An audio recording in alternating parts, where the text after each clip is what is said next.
ఉమ్మడి ఆంధ్రప్రదేశ్లో గౌరవనీయులు నందమూరి తారక రామారావు గారు ముఖ్యమంత్రిగా ఉన్నప్పుడు 1986 ఆ టైంలో అనుకుంటాను, ఆ రోజు ఒక ప్రైవేట్ మెంబర్ బిల్లు ప్రవేశపెట్టడం జరిగింది.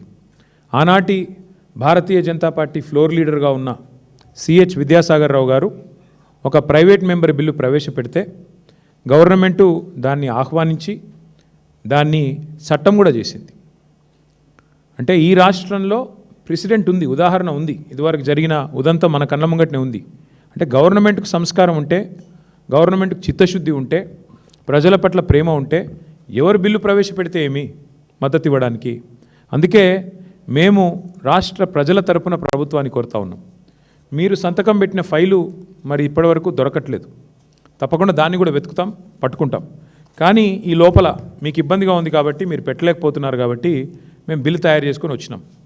మరి ఆ బిల్లును దయచేసి ప్రవేశపెట్టే విధంగా సహకరించాలని గౌరవ స్పీకర్ గారిని కలుస్తాం, చైర్మన్ గారిని కలుస్తాం, మెంబర్లందరికీ బిల్లు కాపీస్ ఇస్తాం, ఇచ్చి ఈ బిల్లుకు మద్దతు ఇవ్వాలని చెప్పి కూడా మా లాబింగ్ కూడా మేము చేస్తాం. ఎందుకంటే అల్టిమేట్గా ఈ చట్టం చేయడానికి నాకు తెలిసినంత వరకు మరి ఎవరికి ఇబ్బంది ఉండకూడదు. ఇచ్చింది కాంగ్రెసే కదా, మాట ఇచ్చింది కాంగ్రెసు. ఎన్నికల మేనిఫెస్టోనే అభయహస్తం, 6 గ్యారంటీలు 100 రోజులు.